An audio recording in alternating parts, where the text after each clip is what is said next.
What's going on, everyone? It's your boy Adi here with another show, AU show, your go-to for golden gems. Today I have with me a very, very special guest. His credentials are lists of pages, but just to give you a quick rundown, man, he is from Ohio, currently in Austin. He's run a couple companies and not only just crushing a business, he's given so much, value to folks through all of his work, whether it's books, his articles, his YouTube channel. He's just scratching the surface, and it's already a pretty legendary run. So, folks, welcome in Sam LaCrosse to the show. What's going on, man? Thank you, Adi. I appreciate the kindness and the invitation, man. That's a very flattering intro, and I can't wait to talk today. I've been looking forward to it for a really long time, so I'm really excited we get to finally do this. For sure. No, Sam's been a huge support for me just even launching the YouTube channel. I've talked to him about it like a year ago before we came together. So he's been a ton of support. So, yeah, man, I'm excited to kick this off. And so for me, Sam, I always like to start at the beginning. Right. And so I think, for folks who haven't really been familiar with your content, you talk a lot about really just understanding yourself, right? That self-awareness and really figuring out, am I doing things because I want to, or is it because of some influencers or what I see on social media? And so I'm just curious, but I think when you look back to your childhood, was that something that was talked about a lot in your household, or was that something you were just questioning the status quo, whether it's like friends were telling you to do something, or parents, or just other influences, and you found yourself not necessarily aligning with like those views by default? Yeah, that's a great question. I think it's a little bit of both, to be honest. And so it's for context. So Adi, you mentioned earlier, I'm born and raised Cleveland, Ohio. LeBron was like my little stepbrother in terms of the fame and infamy around that part of the country. Just kidding. But that was the whole thing. Growing up for me, grew up in a really tight-knit family, a really nucleic family structure, not only inside of my own house. I have two great parents. I have two great younger siblings, younger sister, younger brother, grandparents around me, aunts and uncles around me the entire time. And as to your first part of the question, values were really always a part of our family conversations from a very, very young age. And I remember my dad works incredibly hard and worked very hard back in the day to support our family. We weren't on a single income, but my sister, and I'll get to that in a second, has pretty severe autism and intellectual disability. So my mom had to be home and she worked part-time and wanted to be with us. But I remember my dad, he would get up at very early hours in the morning. He'd basically work 12 hours a day, basically 6 days a week, sometimes for a very, very long time, almost 20 years straight. And he would come home and he'd get home right around dinner time. And he would have one of these, I like to call patented pound the table moments where he would say the LaCrosses do this, the LaCrosses don't do this. These are our values as a family. And so values were always a very definitive part of my life and of my psychology for a very, very long time. But the interesting thing is that if you ask me what values were, I wouldn't have been able to tell you an answer, because the way I've always liked to describe it is if you were walking down the street and if someone came up to you and asked you what a circle was, and you had to describe to them what a circle was by definition, you obviously are a smart person. You know what a circle is, but you'd probably take a minute to be like, oh, it's the circumference of this times pi times this, all these type of things. Right. You wouldn't be able to technically define what a circle was. And I thought that was really interesting about values. I knew what values were in abstract and as a concept. I did not know what values were from a logistical perspective, from a factual perspective, which led me to explore a lot of those things in general, which led to basically all of my writings, all of my books, all of my podcasts to really figure out and amplify what values were, what is a value-driven lifestyle, et cetera, et cetera.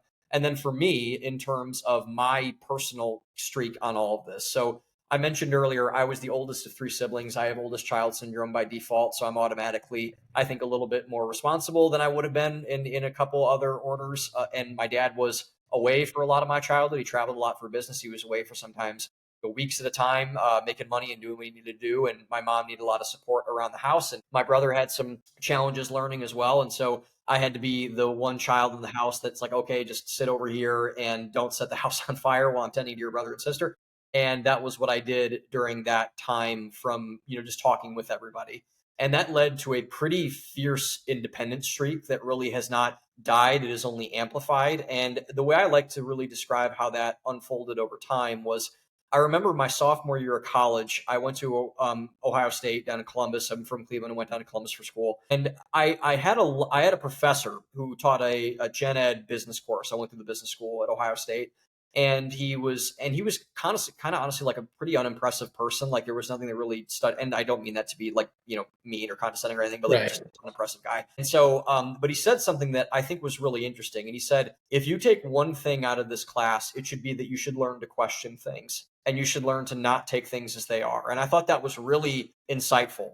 And I remember after that, I began to question everything, like the banking system, the universities, my own personal values, what I was being told in the classroom by my parents, everything else.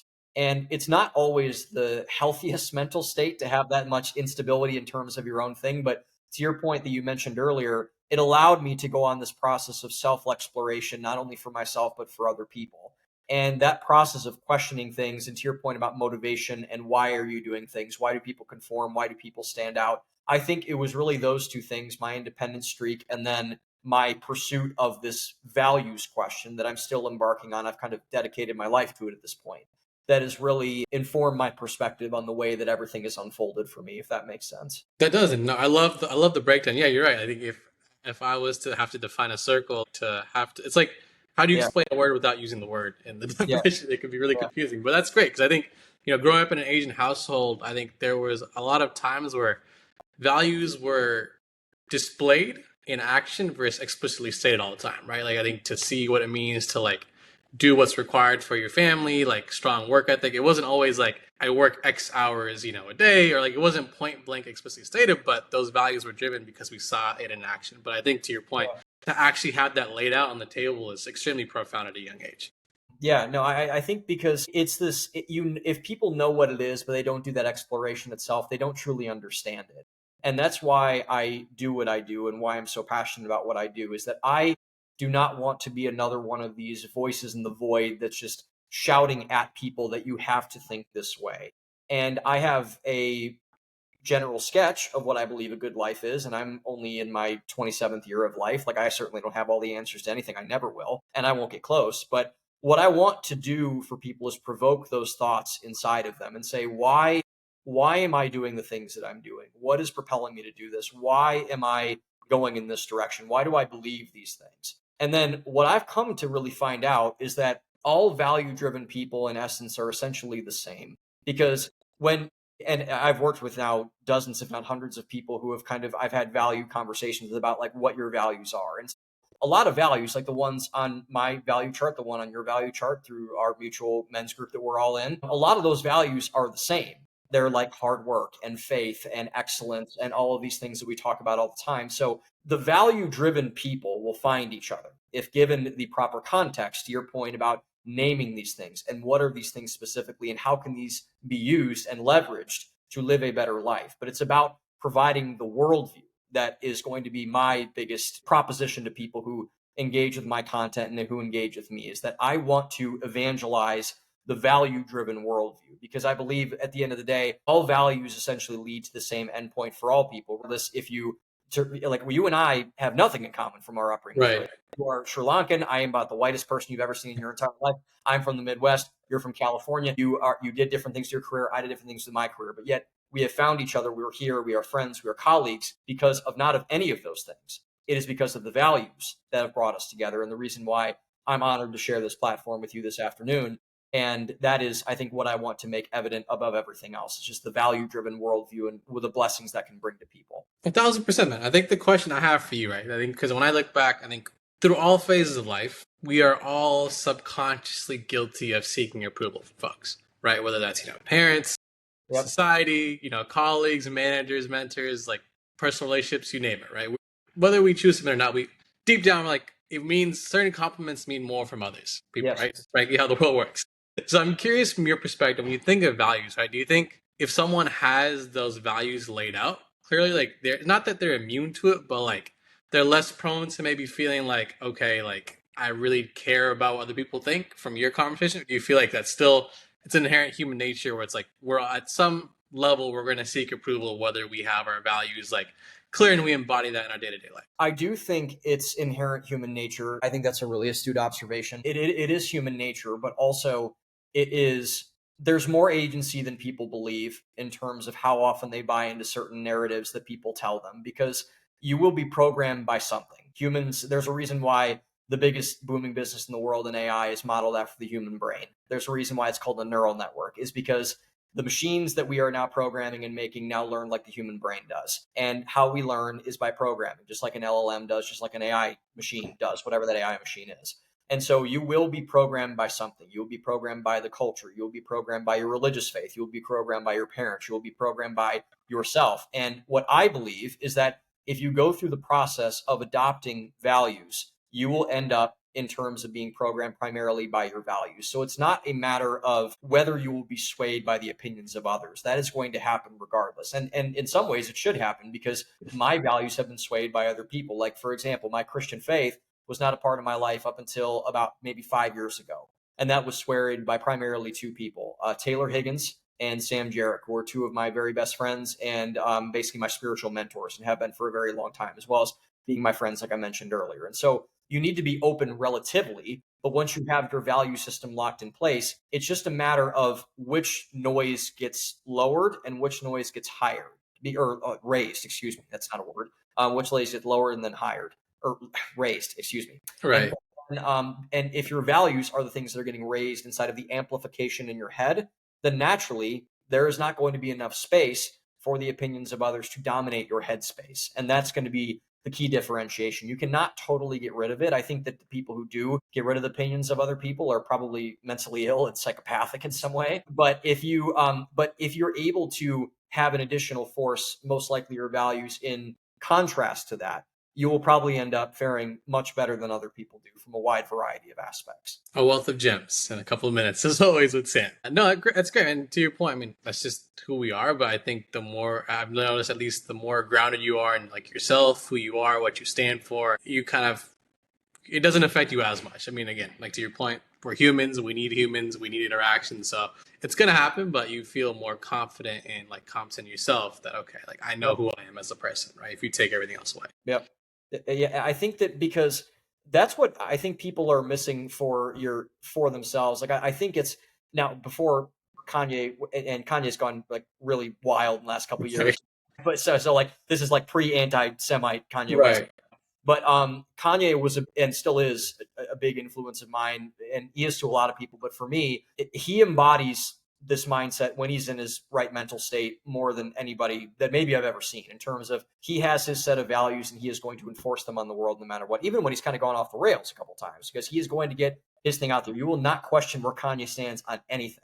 And I think what really brought this home, this is one of my favorite quotes, might be my favorite quote ever that I've heard from anybody. It comes from him. He was doing a interview with Zane Lowe after he dropped Yeezus. And so they were playing it in the background. He was talking about everything else. And he's like, I always believe that I can do anything. And he's like, that's what the people in the world are most controlled by. It's the perception of themselves. If you can believe that you won't do anything, you won't do anything.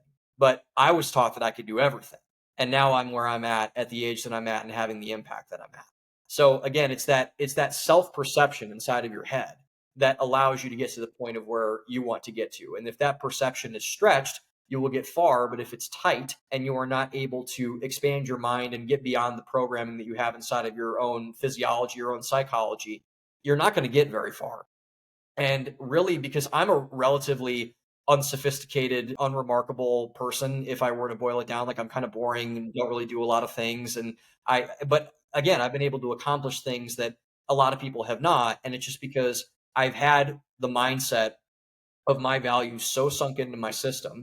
And the other thing I think that I just have is a remarkably high pain tolerance. Like I can have the capacity of getting punched in the face over and over and over again and still coming after something.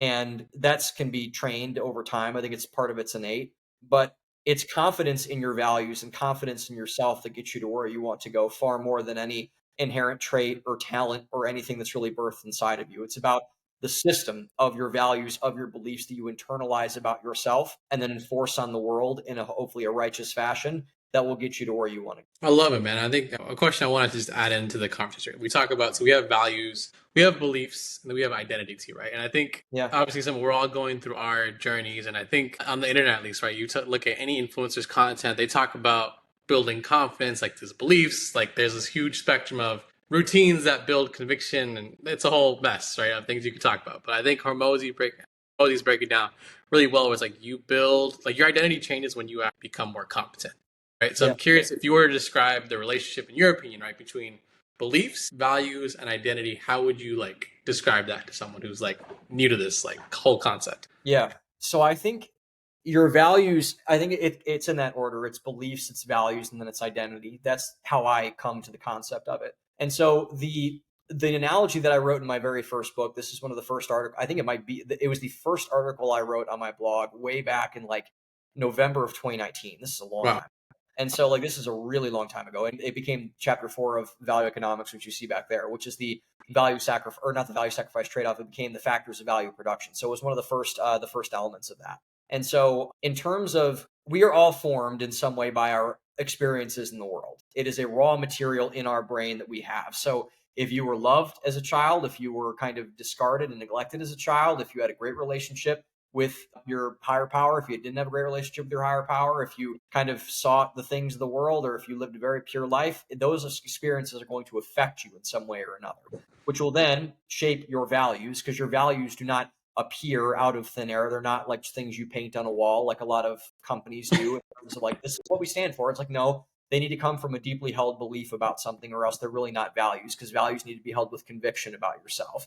And then when you act on those values, you will forge your identity about yourself. So it's beliefs about what you believe and what you perceive about the world that lead into your values, things that you internalize. I believe this thing to be more important than this thing. That's a value judgment. That's what values are. And that's not saying that you deliberately hate somebody or something or another value just because you do not personally hold it. I believe you should have respect for most other values if they are good values. And that's a difference between, there is a difference, between good and bad values. You can talk about that later if you'd like to, as well. Absolutely.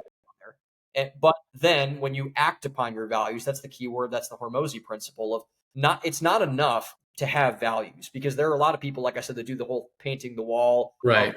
of the corporation, but then they got their customers and they lie to people and they steal and they do a bunch of different things that are very unethical. So acting your values out leads to the identity of you, of a system, of a company, of a family, of a nonprofit organization, whatever the thing is. It's the action on your values that are all based on beliefs. That's the right sequence. So it's beliefs, values, identity, which leads to how people perceive you and how you perceive yourself. That's profound, man. I wish I heard that at 18. Like the way you broke that down was like perfect. And so no, with that, man. So I think I'm curious for you, right? So I think obviously through your early childhood and like college, like that was instilled in you at a young age, right? Like values, and you were pretty comfortable with who you were. And so I'm curious, once you hit like adult life, right? Like you started work, especially as you've worked in tech. Tech is very cutthroat, let alone tech sales, right? So, at times like there's a gray area, right? Where sometimes you kind of have to not fake it till you make it. You kind of have to embellish a little bit, right? To get maybe deals over the finish line, to ultimately climb up and get to a certain place where sometimes you might compromise your values and things like that. So I guess, how did you, like, what was like that shell shock moment for you when you first started, like in tech, first, like, you figured out like, okay, like I can still lead my value driven life as Sam and still also crush it and be recognized for who I am when it comes to my performance and as an individual too. I don't think I've ever told this story on a podcast before, but I'm going to tell it. So, and by the way, like it's always been a value for me to enact my values. I was actually a very insecure person for the majority of my life. I was the most insecure person I've ever met. And that really didn't get solved until a couple of years ago. So and I kind of projected that on people, and I did that very unfairly because I was really emotionally immature and narcissistic and a lot of other things. And in a way, I still am, but there's something that is, really profound about that. But what I will say is, I worked for the second biggest tech company in the world. We did, crazy billions in revenue every single year. My university was a feeder farm for that. I worked out in Boston, Massachusetts, and I was a COVID baby in the workforce. So I went into the workforce in June of 2020, like right in the middle of the pandemic. Boston had just gotten hit really bad with the BLM protests and the George Floyd riots, and then the pandemic was on top of that. So it was a wild time to be in Boston, especially because I remember I ran through Harvard a couple times a week, and I was living right down the street from Harvard Square, and you had to like run with a mask on and stuff. Like it was weird, like it feels like a fever dream, almost looking back in terms. Imagine. It's crazy. But I remember it was a virtual event when it was my first day at work. My first day at work was virtual, and I got onboarded with about 130 other people. I think we started at the same time. It was a big, big, big onboarding class. And there was a big class where you took a lot of college graduates and you, again, to your point, you fed them through this feeder system of tech sales, thinking that we feed this class through 120, maybe 10 employees will still be with us by the end of maybe 5 years and all that sort of thing. And so I remember I was in that time period of getting onboarded, and they had a whole facilitation team in terms of this is how you sell technology and do this and whatever. And I remember I had a, you might be able to see it out of the corner. I had just an American flag up on my wall. And so had it in the back of my, my Zoom camera. And I remember the facilitator, and it's big Zoom room, right? So you can see like 25 other screens. Right. Every other else. And so, the facilitator, who's a very nice woman, but again, totally ideologically captured by, the corporate world, and just did as she was told and was a good girl and did whatever she was told to do by her superiors and all that kind of thing. She was like, if you have any like provocative images on your backgrounds, like symbols or flags or something, you might want to consider putting a virtual background up. And I said, okay. And then I looked through, and I remember vividly scrolling through every single one of those Zoom slides of Zoom screens. I was the only one with a flag in my background. I was the only one. So she was talking to me. And so I said, okay, fine. If you don't like the way that my background is going to work, I'm going to put a background of my choice. I'm not going to put a corporate virtual background that you have supplied to me. So what I did every single day from that standpoint until I got promoted about 10 months or a year later was that I put up the backgrounds that I wanted to use in terms of, I like movies, I like TV shows, I like books, I like pictures on the internet, I like things happening in the world. So I would just throw up a virtual background. I remember I did the one time, this got people really upset at me. I did the Margot Robbie picture in Once Upon a Time in Hollywood, where she flips her feet up and her feet are like right in the middle of the camera. Oh, right, yeah. Then like what, and I got, like take this down, take whatever. But it's like, that was my moment of like, okay, I'm not going to let your valueless ideology say that having a flag up in my background is like offensive or something. So fine, if you don't want me to do that, that's okay, but I'm going to do this on my terms. You do not get to say what I get to put up in my background. You do not tell me and coerce me what I get to do with my life. It is my house, it is my computer, and I work for you, and I will respect you in that process. And if I'm on talking with a customer, I will turn my camera off and be respectful, or turn my background off and be respectful, and talk to somebody in terms of an official company business. I have no problem doing that. But you do not get to tell me what I get to have in my background or not. You do not get to tell me what goes on in my house. You do not get to tell me how I should arrange the furniture in the back of my Zoom background or something stupid like that. And so that was really my first moment of real protest, if you want to put it that way, inside of you saying like, you need to do this because your values don't match mine. And I said, nope, I'm not going to do that. And that was kind of it was like literally from day one. And there are other examples that I can get into that later on, but just, I never had the posture of, I'm going to do something because someone said you need to do something. Like I got into fights with people 6 levels above me in management. I got into fights with HR. I was not going to let them tell me that my values were illegitimate, because they weren't illegitimate. And I was not going to let someone say that your values are unwanted here because of X, Y, and Z reason. Like, that to me was stupid. And I was not going to allow them to do that. I just was not going to allow that to happen. Wow. No, I'm shocked. I mean, I like, if it was an actual controversial background, like, makes sense, right? Obviously, I didn't have like a swastika or anything, like, you know what I mean? It's like, yeah, no like white nationalist type of, people have called me that before, but I don't like have any like KKK propaganda or like right.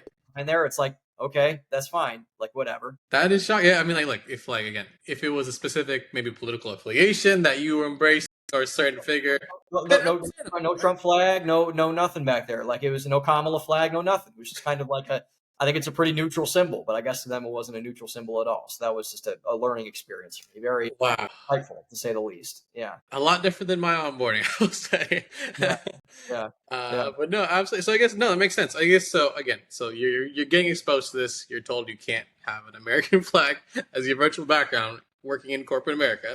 Well, it wasn't even a virtual background. It was like in the corner of my Zoom screen. Like, it wasn't even visible. Like, I wasn't like throwing it in the face of anybody. It was like, holy hell, man. It's like, you're gonna throw a fit about this? I mean, God forbid I like say something to a colleague in private and it gets out or whatever.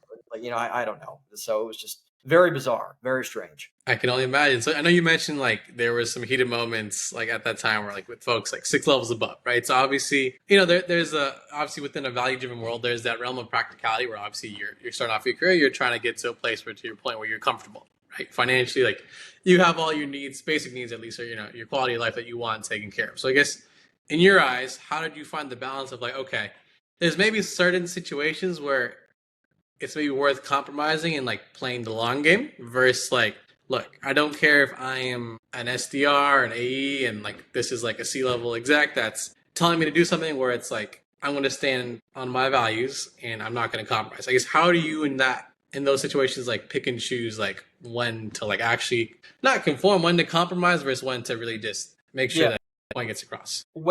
I think you need to pick your battles, and you definitely need to be smart. Like I think a lot of people, they go skew way too far in the other direction where like everything is a battle, everything you need to pick a fight about every little issue. But my drawing line is that like I don't care like what color cream that you paint the walls inside of the office. Like I'm not going to go to HR about that. Right. But if it's a slander against my name, my values, my character, and I have to compromise that, I will not do that. And I would encourage other people to do that as well inside of the corporate world. And to your point, Adi, about all this, I really don't believe in compromise in that regard. Like I thought that I did for a while. Like I thought like, okay, we'll meet in the middle somewhere. But the reality is everything is a value game. Everything is a value game. You were either being programmed or you were programming yourself. And I believe that what a lot of times happens inside the corporate world, unfortunately, is that people, they have no sense of their own individual values, and they lose those to fit in or to get the promotion or to say the thing or to do whatever. And they lose the common thing that I see among people who don't have a set of values that are firmed out and solidified is that they have no self-respect. They let people walk all over them. They let people say, dance, monkey dance type of thing, and they will dance for that person, whoever tells them to. And that's just like, to me, man, like that's just, it's not a good way to live, like at all. Like people who have self-respect, the people who I respect because they respect themselves, they are saying, this is a boundary, this is a line, you cannot cross this thing. And so for me, I had a lot of those throughout my career. And I learned that for me, after I said I was not going to compromise on this, I was not going to let my HR department tell me that I was a bad person. That was not going to happen. I was not going to let someone tell me that I was stupid. I was not going to let someone tell me that I could say this or couldn't say that what didn't even violate a company policy. I was not going to allow that to happen. And I think for the people, and I should say also to maybe give some context, that not everyone is wired like me. I was a very not great employee in a lot of my time I was in corporate America. That's why I left, was because right. I do not do well inside of a corporate structure. There are a lot of people, I would say they're different than me. I would say that you still need to pick your battles and fight for your values inside of that company. But for someone like me, I don't believe that was the proper fit for me in terms of a job and in terms of a situation. And that's not necessarily a corporation's fault. That's necessarily my former employer's fault. It's not my fault. It's not anyone else's fault. It's just the way I'm wired, to your earlier discussion point, versus somebody else's. And so pick your battles wisely, but you also need to have your hills that you are willing to die on. So let's just say, for example, like I think I've talked about a lot that I believe the corporate world is very anti-family, especially for young people. They want people to work 80 hours a week. They don't encourage people to date inside of the workforce. They are kind of like, your first priority needs to be the company, which is why I left my company. They basically told me that out loud. And if your first priority is not the company, then we are not going to give you opportunities to advance. We're not going to let you make more money, et cetera, et cetera. And a lot of people allow that to happen to them. And they sacrifice everything that they say they want for the thing that's supposed to get it, to quote Chris Williamson. And that is a losing proposition every single time. And so you need to pick your battles wisely, which is why knowing your values is so unbelievably important. Totally, no. A lot of great points there. That leads me to my next, I guess, topic too. I think, in this world of social media, right, where everyone wants to be the boss, right? This life of entrepreneurship is very glorified, right? Like you can scroll Instagram or like these other apps, like everyone just feels like it's the cool thing to do. And so I think as someone who's launched a couple companies, you've had your fair of being in the trenches. Like, is there any like advice or self-assessment you would ask folks who are considering, maybe like pursuing that on the side, or like even just trying to, they have an idea, they want to scale it, to really figure out, okay, am I really cut out for this? Because even like, it's one thing I've worked at startups, but it's another to actually like be the person who's held accountable and liable for every facet and every single thing that's done. So I guess how can someone even wrap their head around that to determine, to your point, is this for me? Or am I just pursuing something because it looks cool and, I want all the things that come with it, but I maybe necessarily don't want the process and the grit it takes to get there? I would say it's two things. The first thing is it goes back to values again. What do you actually want? What is actually important to you? If it is important to you to have things like stability and climbing the corporate ladder and doing all those things that come with a corporate job, all of which are not necessarily bad things, but they might not be the right things for you. But for me, for example, I made the leap into being self-employed, and for I've worked with a lot of other people to help scale companies, and that's what I'm currently doing now. I'm working on building my content up to have that fully monetized and have that as a business inside of itself. But the reason why I left the corporate world was because I felt that I had to. I felt that we were just in an irreconcilable marriage and we needed to separate. We needed to go our separate ways. We didn't get along well in terms of that capacity anymore. And I have a lot of respect for my former colleagues. I worked for a lot of the smartest people I've ever met inside of my life. Not all, but some of them were very, very smart individuals. And I made a vow to myself that I would never work for someone that I didn't respect ever again. And I would work with someone I didn't respect ever again. And I felt that was what led to a lot of the irreconcilable differences, is that I just didn't respect a lot of the people that were above me. And I didn't think that was a fair relationship for them, and I didn't think that was a fair relationship for me.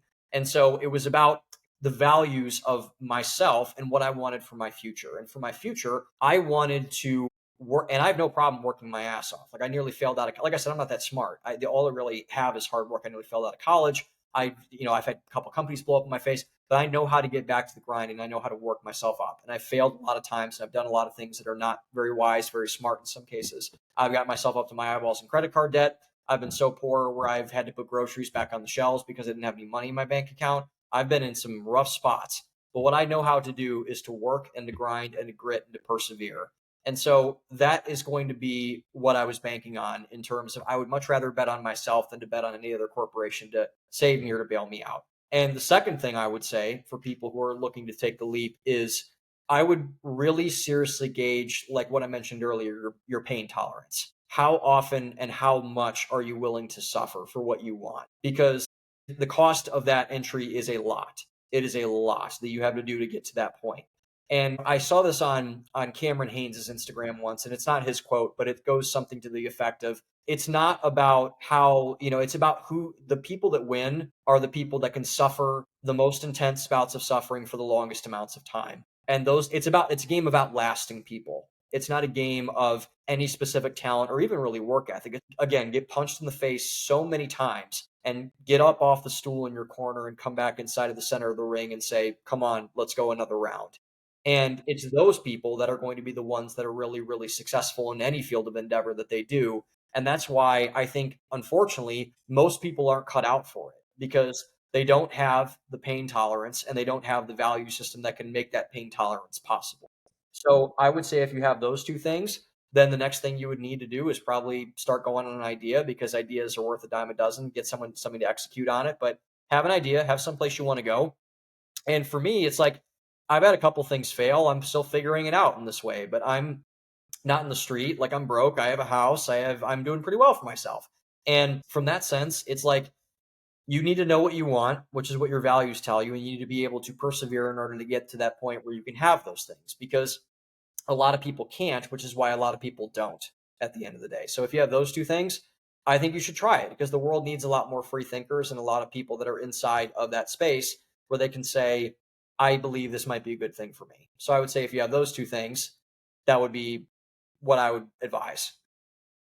Absolutely. No, I think to follow up to that, I have to ask, obviously you worked in sales and I know you've crushed it in sales, but I guess for you, whether it's like what you're currently working on or even like your very first business, what was that feeling when you made that first sale? Like, did it feel the same or did it feel a lot better? Like, of course, when it was Sam's idea, I went from this didn't exist in this variation. Yeah. I was able to find someone who actually had a pain point that I can help solve. And it came to a mutual agreement or an exchange. So I guess what was that thing when you first signed someone? So I got to give a shout out to, I believe, our mutual friend, Kyle Johnson. Kyle Johnson was my first paying customer inside of my first team.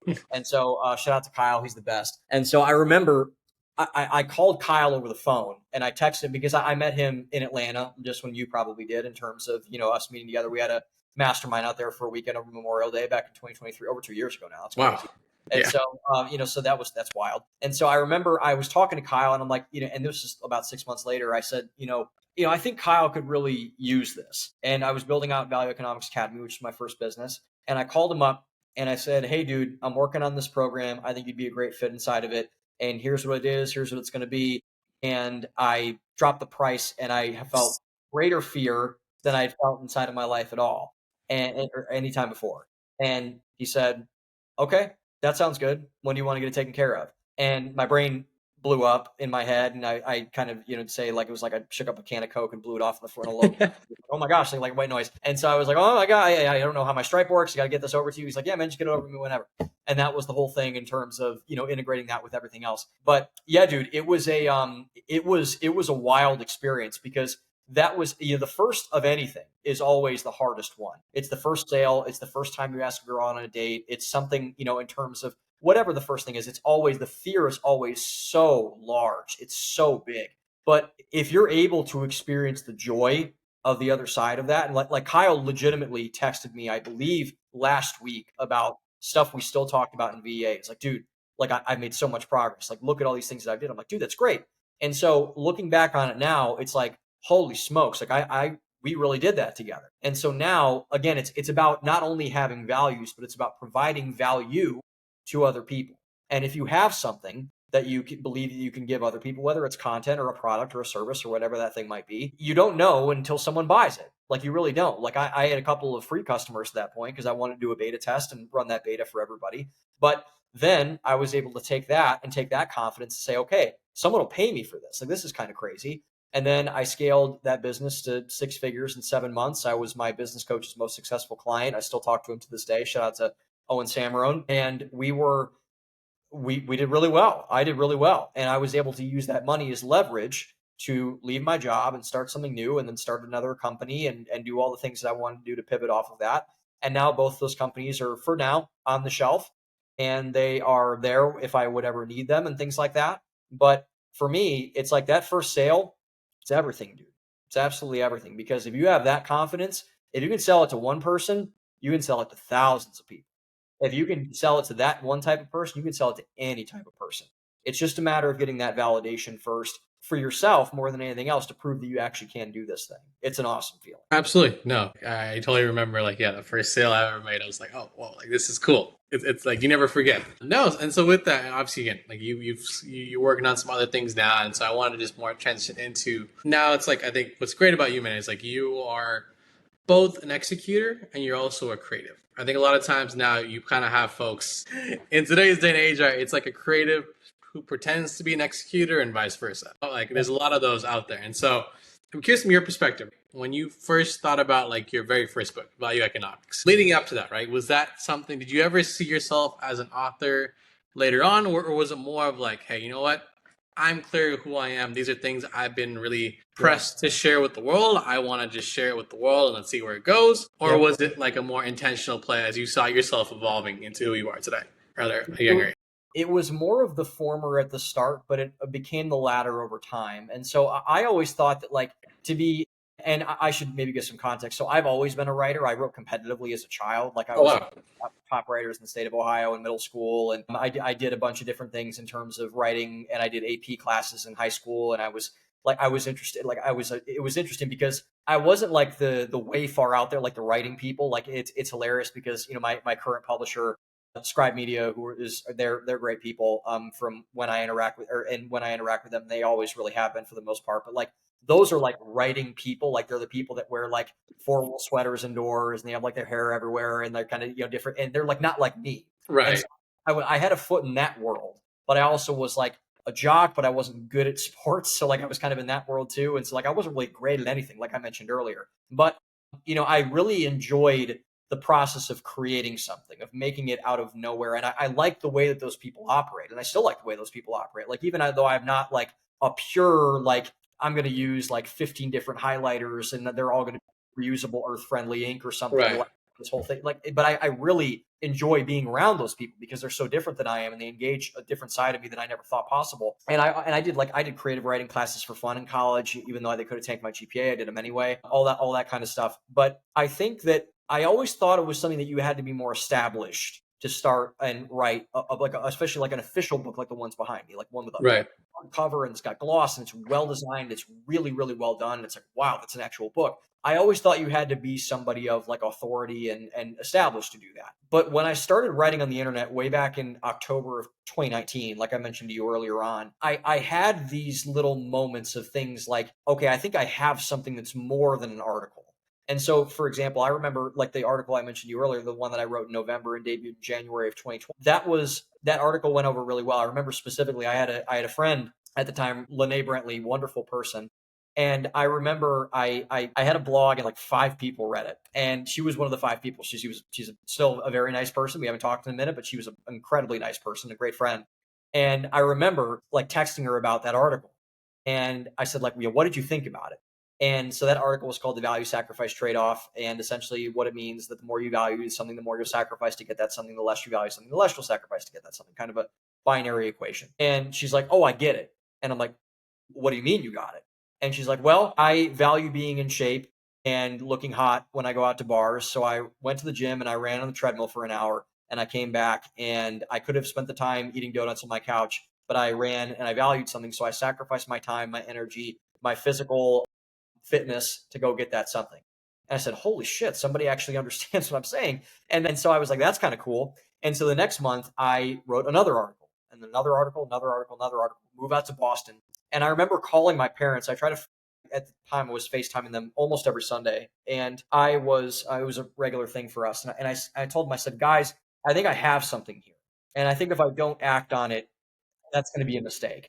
And my parents have always been incredibly supportive of me. And they said, hey, like, go test it out. Go for it. Find out what you can find out. And that led to Value Economics. It led me to Scribe Media. And I'm publishing teammates with David Goggins and Tiffany Haddish and Nicholas Nassim Taleb and Graham Allen and Monty Moran, who founded Chipotle, a lot of other really, really well-known and really wonderful people. Light work. Yeah, right. And so, and I don't know all these people personally, I should say that, but like I'm in the same ecosystem as they are. And so, it led to that point, but I think I always thought it was going to be later, but I got great advice from a sales director, Jen Thal, that I had in my BDR rotation. And I remember I was in the middle of a really big call blitz one day. We were doing 300 calls in a day. And, my sales manager dared me to make 300 calls a day, and I'm the most competitive person I know. And so I'm like, I'm going to get this thing. I'm going to win this whole thing. So Jen and I had a stand up during the middle of the day. I just made like call 147, I think it was. And I hang up and I go onto this call to meet with Jen. And Jen liked me a lot, and I liked Jen. And I talked to her about kind of, what the strategy was. And I told her, I'm like, Jen, I got this really awesome campaign I want to roll out, but I'm going to do it in 2 weeks. And like, she's like, what do you think about like this whole thing? I think I'm going to really set myself up well. And she told me something I'll never forget. And I always use it all the time. And she said, don't wait. Rip that now. Rip that thing right now. And I said, you're right. I'm going to rip this thing right now. And I did. And that's what I've always said to a lot of people who, if you believe that you have something, if you believe that you have caught whatever bolt of lightning that you have inside of a bottle, you need to act on it. You need to. You cannot wait, and you should not wait, because if you let that momentum fizzle out, you might not get it back again. Like the amount of great ideas that I've had in my head where I've said like, oh, I can pick up on that later. I never do. The amount of times I could have taken action or in any way, or to ask a girl out that I thought was attractive, or go and invest in a program that I thought would help me, and I didn't do it. It's much harder to do the second time than it is the first time. Like I've been using this example recently. Like, let's just say you're up in a plane to go skydiving, right? And they open the door and the wind's whistling through the cabin, everything like that. You get to the edge of the plane and you're about to jump out. And the guy on your back asks you like, hey, you ready to go? And you say, well, I would be, but if you could land the plane and just take me up again in a couple hours, I might be a little bit like, I just want to maybe, think about it for a little bit. No, jump out of the plane now. Do it now, because you might never get the opportunity again. Like Eminem said this on the 8 Mile soundtrack like 20 years ago. And so it's like, if you get an opportunity, if you get a creative opportunity, especially, it is so rare to have genuine moments of inspiration and genuine moments of, oh my gosh, I really have something here. It's maybe happened to me about 5 times throughout my entire career where I've really felt like, oh, this thing has legs and I think I could run with this thing. It's happened to me with 3 of my books, my business, and then a novel that I'm kicking around right now that I think could genuinely be very, very good. And I've written hundreds of articles. I've done hundreds of podcasts. I've done hundreds of YouTube videos, hundreds of reels and TikToks and things like that. That's a really low hit rate. It's a really low hit rate. So if you have something that you are inspired by and you feel like you need to act on it, do not wait. Act on it now. Love it. No, you're right. I mean, dude, life is short. Nothing's promised at the end of the day, so you really have to maximize it. And so, with that, I was gonna ask. I love the Eminem reference there. I think too. Obviously, a lot of artists, if you listen to their interviews, they always talk about how the music that they curate reflects either something from their past, right, or the season of life they're currently in. So I'm curious, as you think about, see the books are more long-term projects that you've had to spend time with, right? I guess, do you feel like those reflect kind of maybe a certain headspace of what was important for you at that point in time? If you look back to them now versus maybe previously? Yes. I wrote them all for different reasons. It was very much a headspace that I was in, and I think it was just either it stemmed from a question that I wanted to answer, something that I was working through, or something that I felt like needed to be said that was not being said. And I think those common three things and those common three trends run through each one of my books. So I wrote Value Economics as kind of like an exorcism in a way, where I just had a lot of stuff that I wanted to say and get off my chest. And I view my writing, my podcast, as a very public form of therapy in terms of getting all the thoughts out of my head. Like I go crazy if I just keep everything in here. And so I need to get it out in some form or fashion. So that was primarily Value Economics for me. And Toxic Maturity, my book about the culture of men and masculinity in America and why I believe they're both falling off a cliff, that was because I noticed just a very big problem that no one was talking about. And a lot of, I saw a lot of, men, I saw a lot of people suffering, a lot of men suffering. And I kind of said, why is not only this being allowed to happen with no one paying attention to it, but why are men being used as dartboards for people to throw all of the world's problems at? And and especially this was after I had been involved with the Standard for a couple of years at this point. And so I knew not only I had my perception, like you said, but dude, I had vast majority of white friends growing up in middle of Midwest Ohio. And now I saw that this was not only affecting my friends that I grew up with in terms of middle class, primarily white Ohio. This is affecting, people like you. Your family's from Sri Lanka. I thought it was affecting Black people, Hispanic people, Asian people, people who are old, people who are young, men in all different areas of their life. And I said, oh my gosh, this is a major red flag systemic issue. I got to talk about this. And then my latest book, Spectrum of Lies, that came out last week, it's about the culture of disability and the culture of our country. And I thought that book was very personal because of my sister and because of a lot of influential things that spoke to my upbringing. And I felt like a very kind of righteous anger about it in some ways. But I also had a sense that, again, this is something that needed to get out. This is an important message that I thought needed to kind of get to that place. And I thought that it was just something that needed to be talked about. So I believe in speaking the truth, and I believe in telling the truth, and I do my best to do so whenever I can. And that was the primary reason for really all three of my books, those kind of trends that bleed into and run into one another. Love it. And again, congrats again, folks. Spectrum of Lies is a recent release by Sam, so definitely check it out. It's only on Amazon, right? Or can folks buy it on everywhere else? All everywhere books are sold. So Barnes and Noble, available there, available on Amazon. Basically everywhere. Yeah, absolutely, for sure. And I think with that, I think if you were to give a quick 2-3 sentence overview, I know you talked about briefly, I guess specifically to Spectrum of Lies, what are things that you would want folks to take away from that book? I think that the biggest takeaway that I want people to get from Spectrum of Lies is that the era of kind of this cultural insanity, this woke reign of terror that Michael Schellenberger has talked about in various podcasts, it has a cause and it has an effect. And, I think that a lot of people have sourced a lot of different reasons for why our culture has gone insane in various ways. And I think a lot of those reasons have credence to them.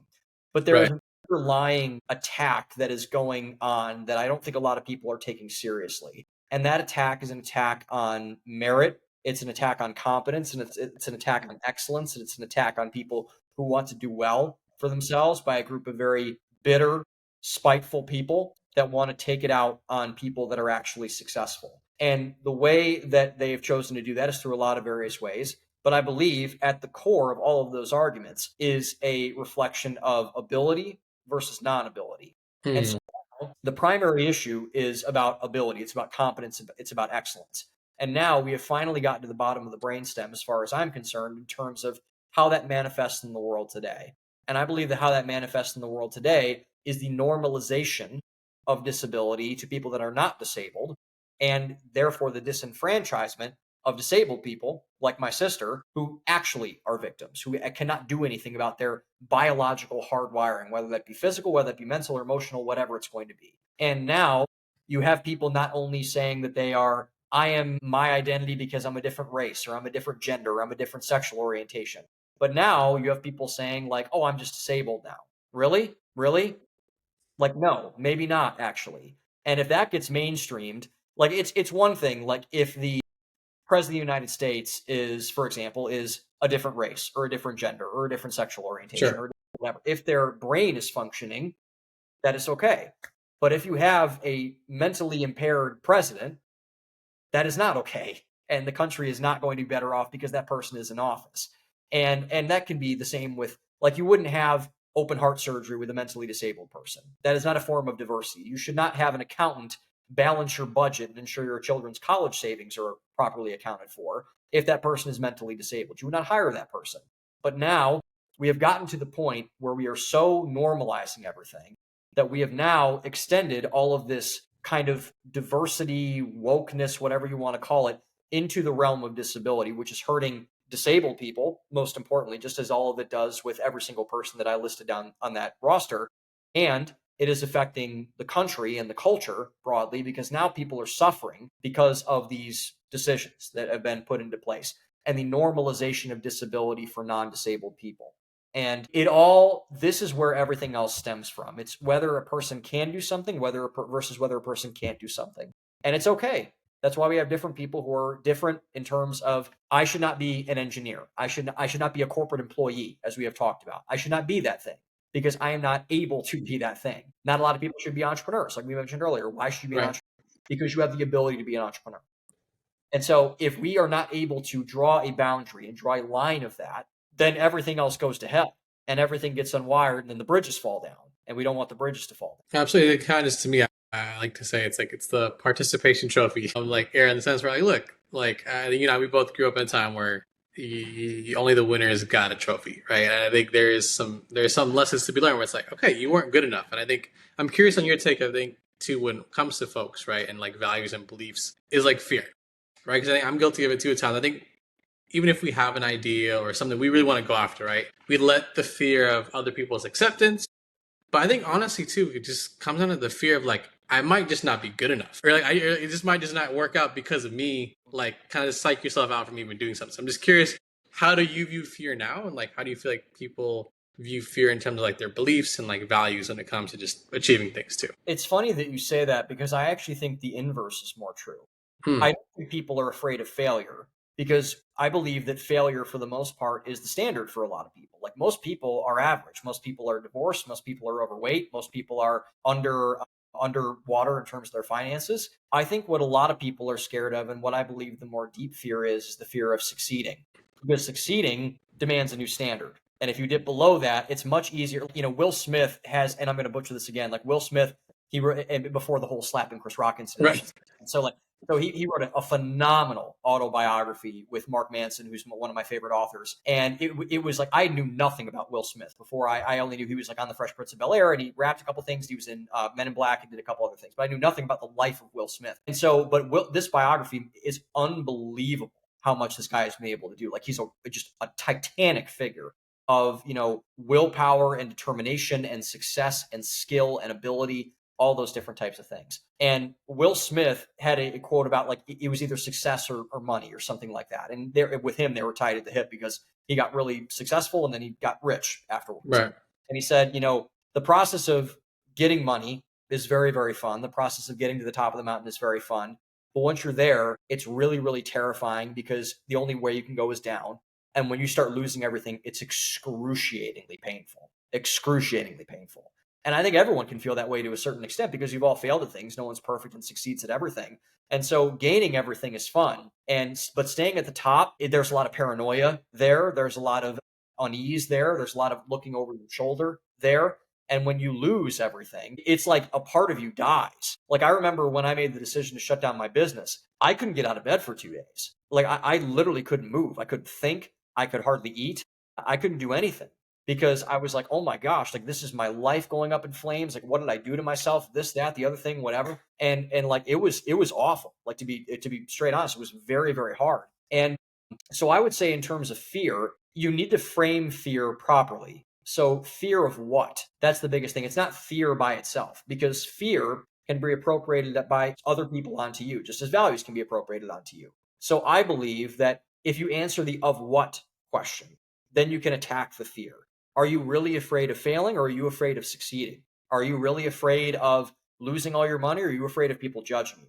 So you need to be able to centralize the fear and identify it and name the fear and then attack it. So for me, if I'm able to get to the bottom of the brainstem of my fear, I'm more than likely able to say, okay, I can come up with a plan and attack this, to your point about execution earlier. And so, like, for example, when I have an idea for a book, and like, again, I'm I just released my book last week. I'm a psychopath, so I'm already working on an idea for a novel. Love the game. In a couple of weeks, probably. And so, like, I'm looking at this thing. I'm like, this is a monster. I've never written a fiction book before. I've never done. I haven't like actually outlined and written a chapter or something in a very long time. I'm very scared of that. But fear of what? Scared of what? I am scared of the work. Well, I've done the work before. I've written 3 books in less than 3 years. Well, I am afraid of going into a space that I haven't judged before. How often have I done that? Quite a bit, as far as I'm concerned. And so now it's just about, okay, Kyrie Irving had I believe this might still be his Instagram bio. So Kyrie was a Cav for a long time. So I love him. And so, and I think he's a very smart and very wise person, actually. Absolutely. And he has this quote. He had this quote in his X or social media bios generally that says, fear is not real. And I think that that's true in a large extent because generalized fear is not real until you specify it. And so what I would say to someone who's maybe feeling fearful about a decision or something that they want to do or something that they have done or something that they are going to do is that don't take on fear in abstract. It's too broad and it's going to consume you. Name the fear, get down to the bottom of the brainstem of the fear and attack it and make a plan. Because if you don't, you're going to have a real tough time getting over that fear and you probably won't get over it at the end of the day. Love it. You broke that down beautifully. And I think too, again, want to be mindful of your time, man. There's really one more pillar I wanted to really cover with you is I think this concept of personal brand, right? We're now in this age of AI where it's hard to sometimes tell like what's real versus what's not. I think AI in its sense is good. Like it's allowing us to do things that we normally couldn't at scale.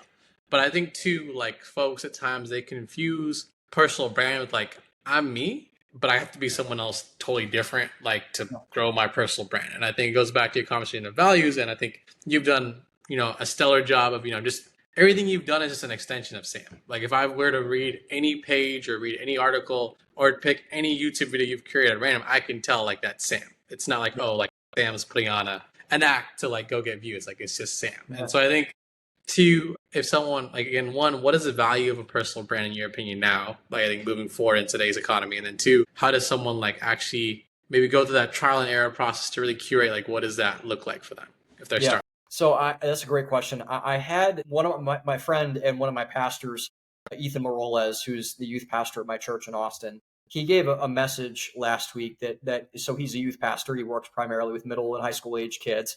And he was talking about there's this movement of young people flocking back to Christianity, flocking back to religion generally, but primarily Christianity in America. And, a lot of people are wondering why that is. And Ethan's response to that question, which I thought was really accurate, I'd never heard someone phrase it this way before, was that young people now, they love the truth. To your point, they've grown up in a completely curated world. AI is everywhere, instant Amazon delivery, DoorDash. And filters, fake whatever, like insert like filler, like women especially with the visual stuff, and then right. This everyone's driving a Bugatti, everyone's got more money than me, penthouse in Miami, pouring tequila and hot girls $1,000 a yacht, like whatever it's going to be.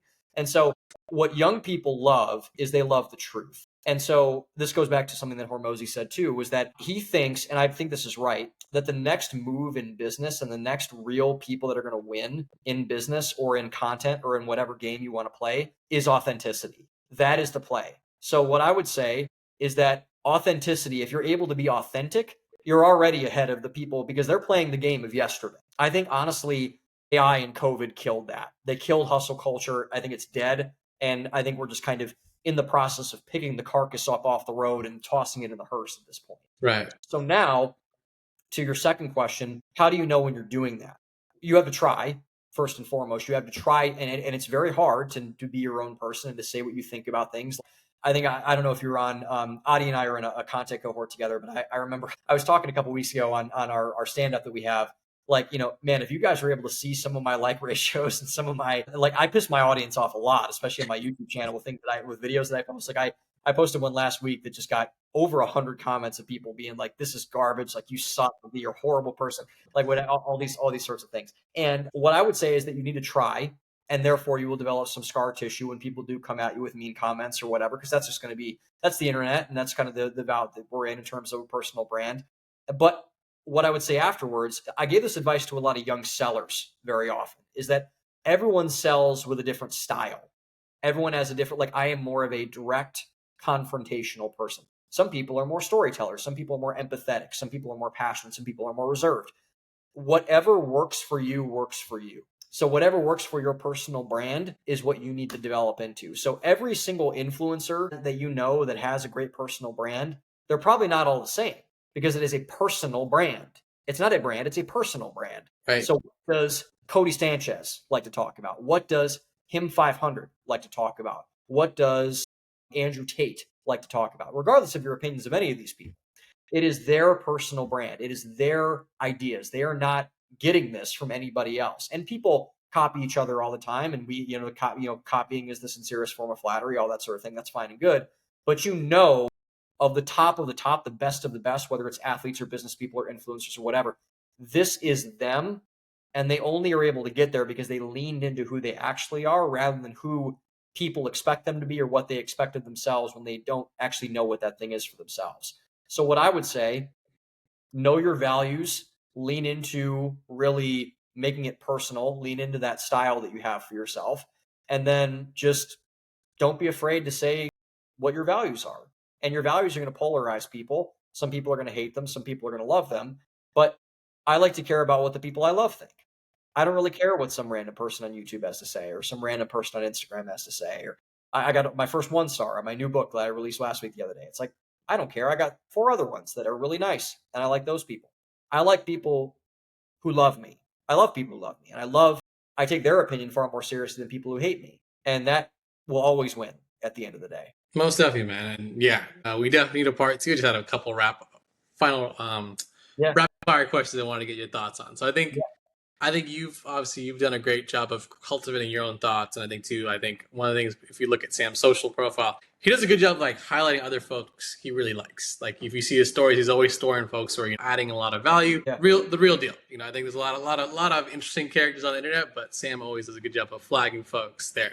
And so I think if you were to look at the folks that you allow yourself to consume their content, who's one person that you feel like is underrated that most people don't view their content, who they should tap in with? So I don't know if this person's underrated anymore. I give myself credit. I was one of the first people to hop on this bandwagon. But a person who I absolutely adore, who's been very beneficial in my life, is a guy by the name of Arthur Brooks. So Arthur Brooks, a couple of years ago, he ran a think tank for a while called the American Enterprise Institute. Now he's the world's leading happiness scholar. He teaches at Harvard. Wow. And so Arthur Brooks was on a couple podcasts, like probably about 4 years ago at this point. And I was blown away by him. And now his content's kind of blown up. He's gotten to know, he's been on Chris Williams' show a couple times. He's been on Rich Roll's show a couple of times. He's been all over the world. He's talked to a lot of people. But I think Arthur is a truly a wonderful person. And I think that if people pay attention to what Arthur has to say, they will be a lot happier. They will feel a lot better about themselves.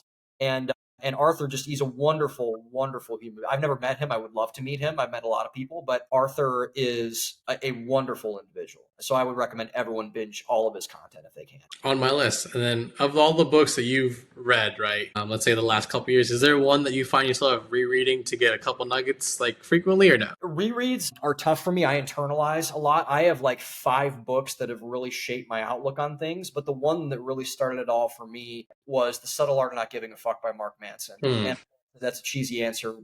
For me, it's like that was so countercultural to what I really wanted to do. I based the first part of my career off of Mark Manson. Like I was so enthralled by what Mark had to say in that book that I started a blog like 12 years after blogging was dead. And so like I was like so drank the Kool-Aid that I was in that. So The Subtle Art of Not Giving a Fuck by Mark Manson was very, very foundational for me. And it really taught me, and it really introduced me to he was the first person that I'd ever seen talk about values in a sense that was tangible. And so that really informed my perspective on everything. So I've never met Mark, but I want to one day. And I just want to thank him more than anything else because he gave me a lot of life and wind in my sails. So if you haven't read that one and all of Mark's other stuff, his podcast is great. His other books are great. Best dating book ever was written by Mark Manson called Models, by the way. So if anyone wants a good dating book, that's another great one. He's really, really changed my life in a pretty profound way. And I'm very grateful for that. Absolutely. And the final question I love to ask every guest. So Sam, say 18-year-old you met you on LinkedIn. He asked for a coffee chat. You have a chance to meet him for like just a brief coffee chat in person. And you're only able to give him one piece of advice. What would that be and why? Know your values early and embody them earlier. That's what I would say. Know your values early and live by them earlier, because most people take their 20s to figure them out. There's a great book by Meg Jay called The Defining Decade that was very influential for me. And the people that are able to use their 20s properly and able to go into that early phase of adulthood with a mission get farther ahead than those who don't. So don't wait until you're 22 to answer the values question like I did. Answer that now and then start acting on them now, and you'll get to where you want to go in no time flat. Absolutely. And then for folks who want to tap in with you, where can they find you? I know you're all over, but where would you want them to check out? Yeah. So at Real Sam Lax on all my socials, on YouTube, on Instagram, on X, on LinkedIn, all of my books, Sam LaCrosse, like the sport with a capital C, on Amazon, Barnes & Noble, wherever you get your books, Bioeconomics, Toxic Maturity, and then Spectrum of Lies, my latest one that's out now. I have a Substack that's getting rebranded as the Sam LaCrosse Substack, or Sam LaCrosse Substack, but now it's the Bioeconomics Substack. And then my YouTube show, the Bioeconomics Show, soon to be the Sam LaCrosse Show on YouTube. So that's all my socials, all my links are everywhere. Absolutely. Well, Sam, there's so much more we got to cover on our next time we do this, but I appreciate the time, man. You gave a lot of gems, and I feel better that we finally got a chance to do this. So thank you. Thank you, Adi. This is a joy, man. So I appreciate you having me, and you did a great job. So I appreciate you, my friend. Absolutely. Well, that's it, folks. We're signing off, and we'll have Sam back on again, hopefully in person sometime soon.